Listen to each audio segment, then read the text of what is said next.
लेकर, जुमलेबाजी से लेकर यहां तक पहुंच गई कि अब दस्तो गिरेबां हुआ जा रहा है। क्या वाकई में ये दस्तो गिरेबां हो गए? पाकिस्तान पीपल्स पार्टी और एमक्यूएम के दरमियान इख्तलाफात इस नहज पर क्या पहुंच चुके हैं कि अब सख्त जुमले, सख्त सख्त बातें और उसके बाद तंज और धमकी के बाद अब दस्त और गिरेबान एक दूसरे का गिरेबान पकड़ने की कोशिशें कहां हुई है? एक सूबाई वजीर किस तरीके से सामने आए, ये बहुत अहम बातें आपके सामने रखूंगा। लेकिन इन सब के लिए आपको प्रोग्राम आखिर तक जरूर देखना होगा। प्रोग्राम को आखिर तक जरूर देखिएगा और चैनल सब्सक्राइब जरूर कीजिए। अपने प्रोग्राम का बाकायदा आगाज करते हैं अपने परवरदिगार के शुक्र से। मामला छोटा नहीं है, कहानी को पूरी समझिएगा और तफसील के साथ समझिएगा। पाकिस्तान पीपल्स पार्टी और एमक्यूएम यहां पर जहां सिंध के अंदर एक दूसरे के मुखालिफ नजर आती है, वहीं पर वफाक के अंदर दोनों एक दूसरे की बहुत बड़ी इत्तेहादी भी हैं। इत्तेहाद और उनका इत्तेहाद रखने के लिए कौन सी चीज़ दरमियान में मौजूद है, ये आपको और मुझे बल्कि पूरे शहर को, पूरे सूबे को और पूरी सबको मालूम है इस बात का।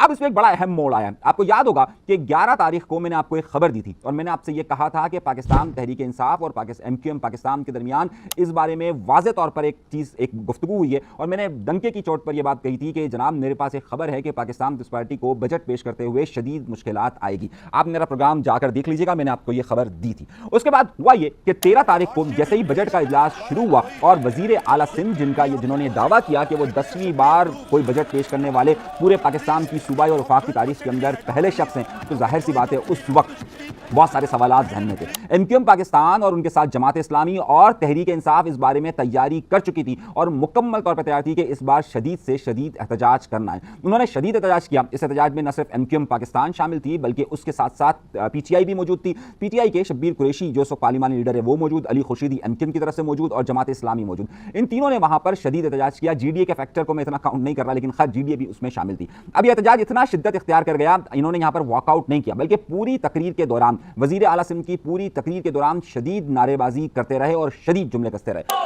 So from now on, there would not be a positive list of taxable services, but a negative list of services which will not be. अब मामला यहां पर आकर रुकता है दो तरफ, जरा सुनिएगा बहुत गौर से। इस बार आपने देखा होगा कि फरियाल तालपुर साहिबा उन बिल्कुल वजीर आला सिंध के पीछे बैठी हुई थी। फरियाल तालपुर साहिबा ये सब देख रही थी और जब ये इजलास खत्म हुआ और वजीर आला सिंध निकलने के लिए बाहर निकलने लगे तो उस वक्त वजीर आला सिंध ने एमक्यूएम और पीटीआई के लोग जो उस वक्त मौजूद थे, अच्छा पीटीआई के शब्बीर कुरैशी साहब एक ज़माने में पाकिस्तान पीपल्स पार्टी के बड़ा अहम फैक्टर रहे हैं, बड़ा अहम किरदार उन्होंने अदा किया पाकिस्तान पीपल्स पार्टी के अंदर। और ये आपको मालूम होगा कि साथी इसाक के भाई हैं और साथी इसाक वो कि जो पाकिस्तान पीपल्स पार्टी पीएसएफ के अंदर रहे, उसके बाद वो एमक्यूएम लंदन का हिस्सा रहे। तो ये एक लंबी हिस्ट्री है। लेकिन जो शब्बीर कुरैशी साहब हैं वो इस वक्त वहाँ पर एहतजाज भी कर रहे थे और एमक्यूएम पाकिस्तान भी वहाँ पर एहतजाज कर रही थी। वहाँ पर वजीर आला सिंध ने कहा कि जनाब अब भी आप एहतजाज कीजिए। तो वहां पर फरियाल तालपुर साहिबा आई के और फरियाल तालपुर साहिबा के मुतालिक ये बात वहां पर कही गई कि उन्होंने कोई धमकी दी है, लेकिन जब मेरी गुफ्तगू हुई है सब लोगों से जो वहां बात थी वो धमकी नहीं थी बल्कि उन्होंने ये बात कही थी कि जनाब आप लोगों ने ये अच्छा नहीं किया। अब वो अच्छा नहीं किया, वो गुफ्तगू का एक जुमला था लेकिन उसमें उन्होंने गुफ्तगू की है। आमतौर पर फरियाल तालपुर साहिबा अपोजिशन से इस तरीके से डायरेक्ट इंटरेक्ट नहीं करती। हाँ, उनका तंजीमी स्ट्रक्चर के अंदर बड़ा नाम है लेकिन वैसे नहीं करती। अच्छा, अब जाहिर सी बात है ये तलखी उस दिन से मौजूद थी और एमक्यूएम मुसलसल और जमात इस्लामी और पीटीआई वहाँ पर एहतजाज कर रही थी। आज जब मैं आपसे गुफ्तगू कर रहा हूँ 16 तारीख है और 16 तारीख को आज जो बड़ा वाक़या पेश आया वो बहुत ज़्यादा अहम है। हुआ ये कि 16 तारीख को जब सूबाई असम्बली का इजलास वहाँ पर शुरू हुआ तो वहाँ पर जो पाकिस्तान पीपल्स पार्टी के अरकान असम्बली थे उन्होंने कोई जिक्र किया पाकिस्तान पार्टी के मुस्तफ़ा कमाल साहब पर। तो एमक्यूएम के जो लोग वहां पर मौजूद थे और खास तौर पे जो साबका पीएसपी से भी ताल्लुक रखते रहे, उनके कुछ एमपीएस ने कहा कि जनाब ये आप क़यादत पर बात ना करें। अच्छा, अब एमक्यूएम की तरफ से जो इल्ज़ामात आयद किए गए वो बड़े ही अहम थे। एमक्यूएम ने कहा कि 10 बार इन्होंने बजट पेश करने का दावा किया है लेकिन इस वक्त सूबे की हालात इंतहाई ख़राब है। लेकिन जिस बात पर आग लगी वो बात ये नहीं है, वो बात यह कि शायद सिंध में बहुत कम लोगों को मालूम है, आला शख्सियात को तो मालूम है, बहुत सारे ब्यूरोक्रेट्स को मालूम है, लेकिन आम आदमी को नहीं मालूम कि इस वक्त जो सिंध का जो चीफ सेक्रेटरी है जिसके पास तमाम इख्तियारात होते हैं, एक तो वजीर आला सिंध होता है जिसके पास तमाम इख्तियारात होते हैं, एक होता है चीफ सेक्रेटरी। ये चीफ सेक्रेटरी साहब जो हैं ये बेसिकली रिश्तेदार हैं मुराद अली शाह साहब के और बड़ा करीब का रिलेशन है, बहुत करीब का रिलेशन है। मतलब आप चलिए मैं बताता हूँ, बहनोई साले का रिश्ता है इनका। तो ये जाहिर सी बात है वजीर आला सिंध बैठे हुए हैं कहाँ पर, खुद वजारत बड़ी कुर्सी पर 10 साल से वो हैं और जो उनके चीफ सेक्रेटरी हैं वो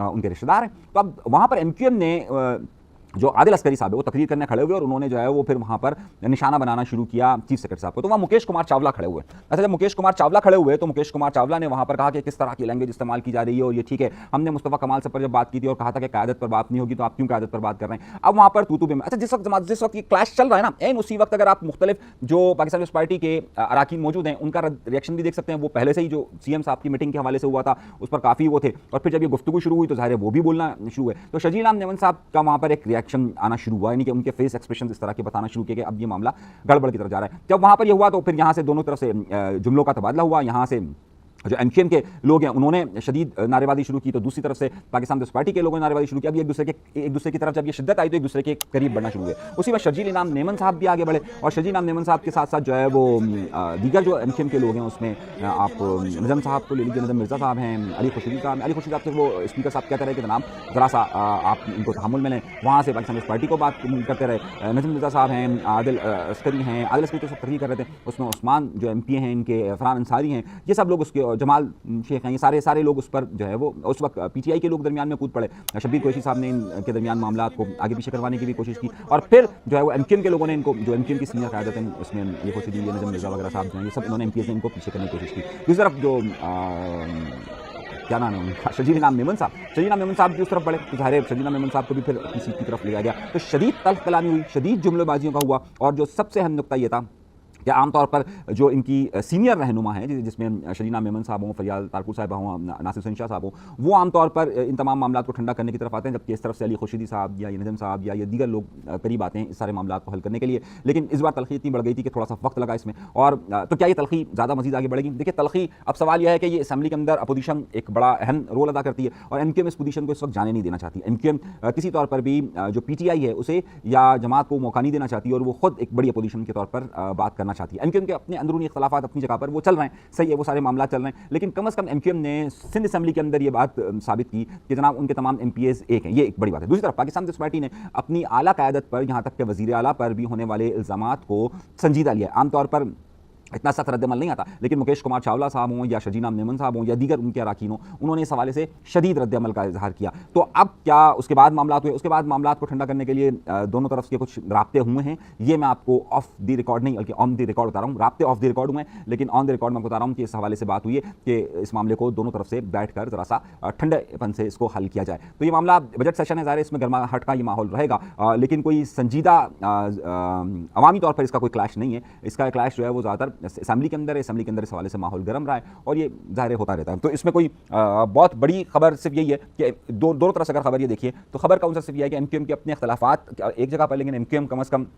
उस जगह पर एक साथ अपनी खड़ी हुई नजर आई, एहतजाज करती हुई नजर आई। दूसरा पाकिस्तान पीपल्स पार्टी के अपने अंदरूनी इख्तलाफात एक तरफ, लेकिन वो अपनी क़यादत की, चाहे सूबाई क़यादत हो चाहे वो उनकी मेन सेंट्रल लीडरशिप हो, उसके लिए सामने नजर आई। क्योंकि फरियाल तारपुर साहिबा ने उस दिन रद्दमल दिया था, वज़ीर आला सिंध की तकरीर के हवाले से जो एहतजाज हुआ था, तो ज़ाहिर फरियाल साहिबा के रद्दमल को और फिर सब लोग रद्दमल ही समझते हैं पाकिस्तान पीपल्स पार्टी के अंदर। फिर ज़ाहिर उस सूरत में अगर MQM या अपोजिशन ये रद्दमल देगी तो पाकिस्तान पीपल्स पार्टी ने भी ये तय किया हुआ है कि जनाब वो भी उस तरफ से उसी तरीके का रद्दमल देंगे। तो ये एक फेस वो है, ये माहौल रहता है और ये इसी तरीके से चलेगा। अब आइए अगली खबर की तरफ। अगली खबर ये है कि मैं आपको एक बड़ी ब्रेकिंग न्यूज़ दे रहा हूँ कि वैसे माहौल बड़ा सन्नाटा नजर आ रहा है, लेकिन 17 तारीख को, आज 16 तारीख है, 17 तारीख का एक ऐलान हुआ है। अभी तक उस ऐलान की वापसी का नहीं हुआ है और वह है जमीयत उलमा इस्लाम की तरफ से। जमीयत उलमा इस्लाम मौलाना फजल रहमान साहब के जो सूबाई सदर हैं, उन्होंने ऐलान किया है कि मुख्तलिफ वजूहात पर और मुख्तलिफ अवामी मसाइल की वजह से वो CM हाउस का घेराव करेंगे।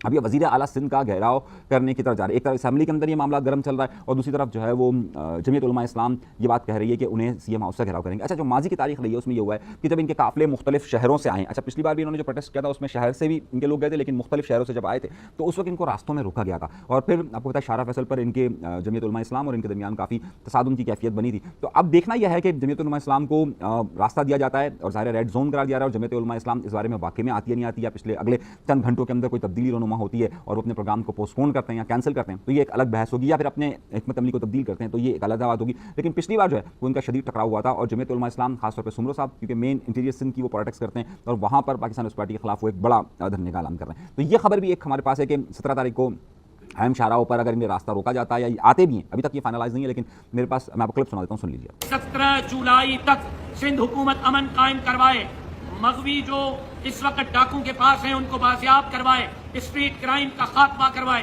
कबायली लड़ाइयों के खात्मे के लिए तारीखें मुकर्रर कराए। अगर नहीं तो 17 जुलाई बरोज़ जुमेरात दोपहर 2 बजे सिंध के वजीर आला हाउस की तरफ सिंध अमन मार्च किया जाएगा। अच्छा, आपने क्लिप सुन लिया, सारे आपके पास तो जो उनकी तरफ से दावा है वो मैंने आपके सामने रख दिया कि 17 तारीख का वो अनाउंसमेंट इस हवाले से कर रहे हैं। अच्छा, अब आइए अगली खबर की तरफ, और जो ज़ाहिर इस वक्त पूरी दुनिया के अंदर खबर बनी हुई है जिसने तमाम खबरों को दबा कर रख दिया है कि इस वक्त ईरान और इजराइल के दरमियान जो मामला चल रहे हैं उसमें बड़ा अहम फैक्टर आ रहा है। अच्छा, अब मुझसे बहुत सारे सवाल पूछे गए, मैं बहुत सारे सवाल से तफसीली प्रोग्राम मजीद कर रहा हूँ, आप के सवाल जो होते हैं उनके जवाब भी मैं देता हूँ। एक बड़ा अहम सवाल ये पूछा जा रहा है कि जनाब अब तक इस जंग के अंदर जीत किसकी हो रही है। देखिए, जंग के वक्त में जो सबसे बड़ा मसला होता है वो साइकोलॉजिकल और प्रोपेगेंडा वॉर का होता है। इस वक्त जो प्रोपेगेंडा वॉर है उसमें ज़ाहिर है इजराइल के जो हिमायती हैं वो अपनी तरफ से प्रोपेगेंडा कर रहे हैं, और जो ईरान की सपोर्ट में जो लोग चीज़ें बताने की कोशिश कर रहे हैं वो अपने तौर पर कर रहे हैं। अगर मैं इस जंग को देख रहा हूँ और इस जंग में मामला को देख रहा हूँ, तो जिस तरीके से अब तक ये पूरी दुनिया के अंदर और खासतौर पर अक़वाम मुत्तहिदा की करारदादों से लेकर हर जगह ये बात वाज़ेह तौर पर नजर आ रही थी कि इजराइल का कोई रास्ता नहीं रोक सकता है। इजराइल जहाँ चाहे बम्बार्टमेंट कर सकता है, जितने चाहे इंसानियत की तज़लील कर सकता है, जहाँ चाहे मुसलमानों का कत्लेआम कर सकता है, वो वहाँ से यमन में हौसी बागियों पर हमला कर सकता है, वो शाम में बम्बार्टमेंट कर सकता है, वो लबनान में बम्बार्टमेंट कर सकता है, वो उर्दन में कर सकता है, कोई रोकने वाला नहीं था। और वो ये समझ रहा था कि शायद ईरान के मामला भी ऐसा ही होगा। तो ईरान की तरफ से ये जो जवाबी कार्रवाई हुई है ये दुनिया भर के अंदर बड़ी अहमियत रखती है, और जाहिर सी बात है इसका मतलब यह है कि ईरान के लिए, इजराइल के लिए अमेरिका की हिमायत के बावजूद पूरी दुनिया खुली हुई नहीं है कि वो हर जगह पर जहादियत कर सके। यही वो सबसे बड़ी जीत है कि जो सामने पेश की जा रही है। अकेले तन्हा उसका मुकाबला करना, और फिर इस वक्त ज़ाहिर अरब ममालिक सपोर्ट एक बैनात की हद तक तो बात कर रहे हैं, मुस्लिम ममालिक बैनात की हद तक तो बात कर रहे हैं, लेकिन ज़ाहिर ईरान को वो फुली तौर पर जंग में इन्वॉल्व नहीं है लोग जिस तरह ईरान इन्वॉल्व है। तो ईरान तनोतन्हा इसका मुकाबला कर रहा है। ईरान अभी जंग की शिद्दत में ज़ाहिर इजाफा होगा। कुछ अगर आप टीवी चैनल्स को ज़रा देखिए, जैसे अल जज़ीरा या दीगर टीवी चैनल्स को अगर आप देखिए तो आपको अंदाज़ा होगा कि बैकडोर इस हवाले से कोशिशें तेज़ की जा रही है कि मामला रुक सके।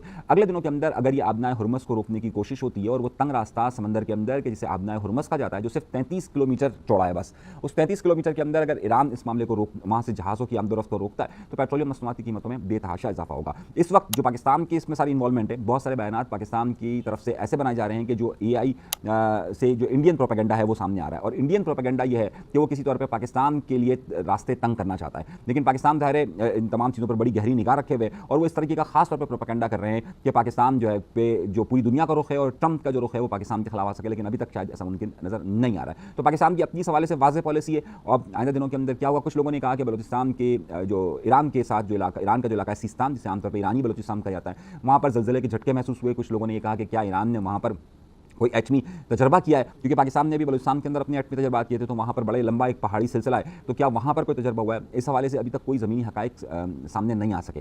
सिर्फ ये ज़लज़ले को प्रोपेगेंडा के तौर पर बहुत सारे लोगों ने इस्तेमाल करना शुरू कर दिया कि जनाब ये सारा मामला हुआ है। एक यरूशलेम पोस्ट जो इजराइल का बड़ा मशहूर अखबार है, उसके हवाले से एक जाली कटिंग चल रही है कि जिसमें कहा जा रहा है कि पाकिस्तान ने जो है वो उन्हें एटमी टेक्नोलॉजी दी है और पाकिस्तान ने दीगर चीज़ें दी हैं। मैंने जब यरूशलेम पोस्ट की वेबसाइट पर जाकर इस खबर को सर्च किया तो मुझे अंदाज़ा हुआ कि खबर झूठ है। तो बहुत सारी प्रोपेगेंडा न्यूज़ इस वक्त आ रही है।